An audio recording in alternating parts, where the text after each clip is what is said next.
Miami traveling to SMU as 12.5 point favorites. That's a pretty big line, CD, to go on the road for against an SMU team that we know is talented, but they've struggled, right? I mean, they had a rough game last week, right? But like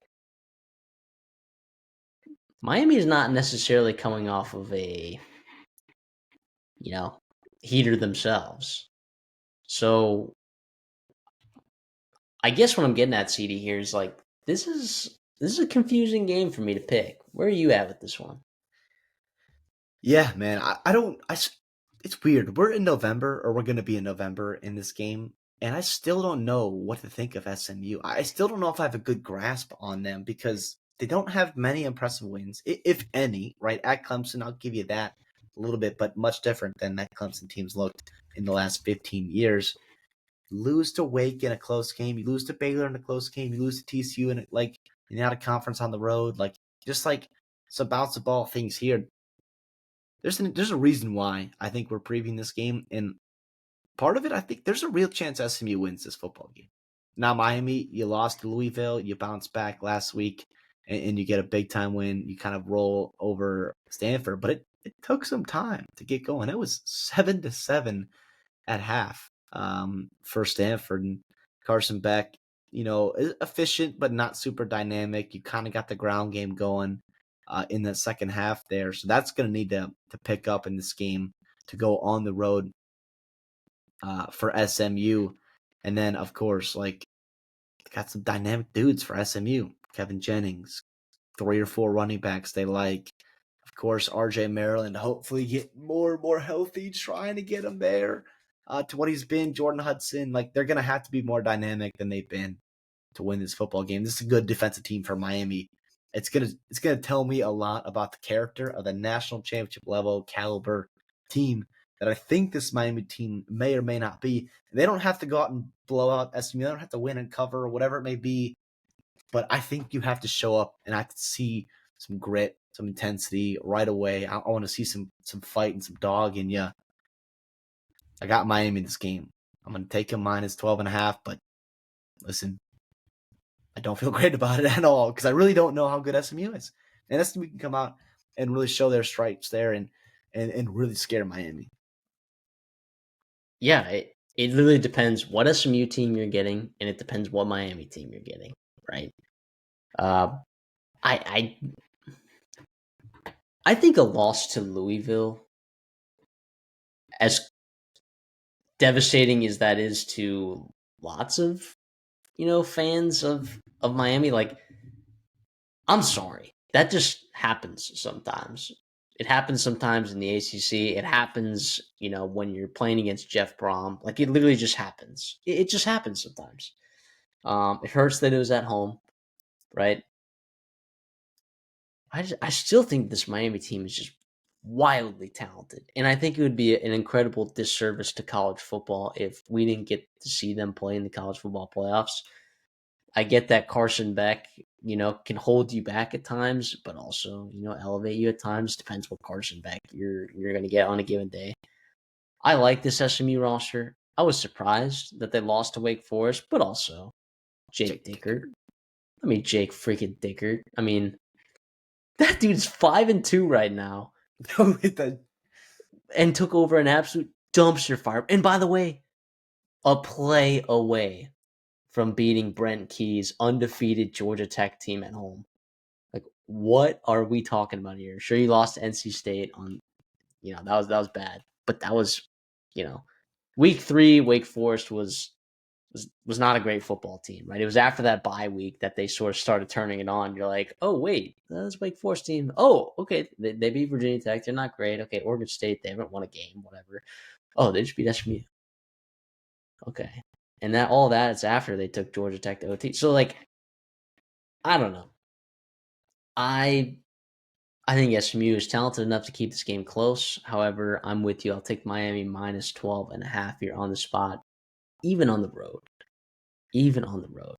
This Miami team, not that they need style points, but it could be a situation, CD, where it is, like those Purdue teams, finding ways to upset like Ohio State or whatever, like with Jeff Brom, where it just like kind of propels a team, and it's like, oh, we can't just win every football game that we play in. Like we have to play well and we have to prepare appropriately. Like it could just be like, oh yeah, that's a learning lesson, and it's a learning lesson for the coaching staff. We know that like Mario Cristobal isn't the best, in-game manager of all time, right? Although I do like the rest of his coaching staff. I think that's just a learning opportunity for all those guys. Don't know. I mean, they seem to respond pretty well to it last week, but I I'll take Miami minus 12 and a half. Don't feel good about it. But coming off of a bounce back win against the Louisville team, watched it, you know, it's over. Now you got some superstars that are ready to perform against an ACC team that's wood in animal mode, trying to climb up and out of this thing, but I think Miami might be a little bit too much for them.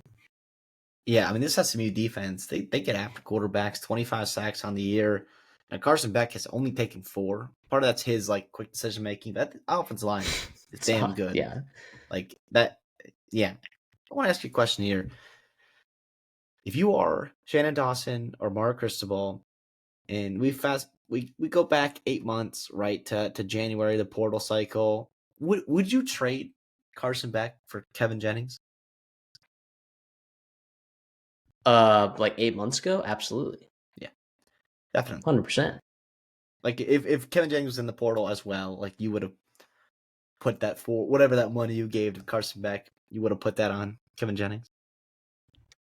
Yeah, I mean, I think me personally, I liked other quarterbacks in the portal more than I liked Carson Beck. Although Carson Beck's been there, Imagine right? Mendoza, man, with this roster, just oh my gosh, that would this team would be nuts. It would be nuts.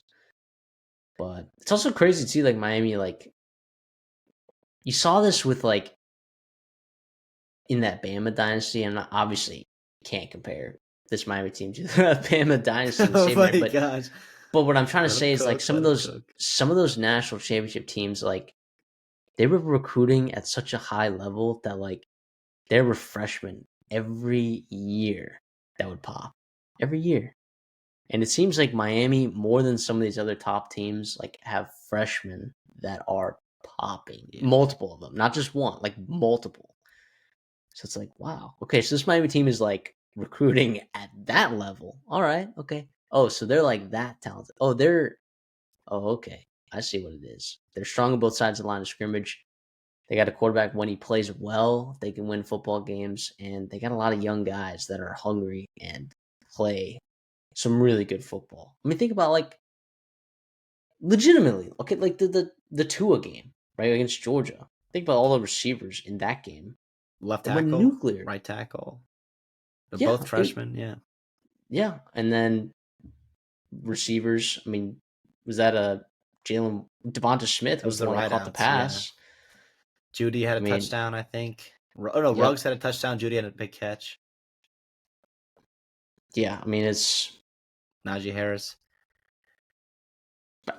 I'm just saying, I don't know, and that's just one example, but this is a good Miami team with a lot of talent across the board. I like them minus 12.5. Yeah, Kevin Jennings, to me, real quick here, has to take care of the football. I mean, 8 interceptions already on the year, and way too many. Way too many so far. And I want to see too, like, and I know he's been banged up before. Like, I wonder if we see him use his legs a little bit more, and not like he needs 12 carries. For me, I don't want him having 12 carries, but like, do we see him scamper? Do we see some designed runs, some fun things Rhett Lashley can do with him? Because the reality is, it's a good Miami front, man, and they got some dogs in the secondary as well. You're going to have to find creative ways to move the football, and I wonder if that involves Kevin Jennings' legs. We haven't seen that nearly as much this year as we've seen in the previous years, but here we are. We'll see.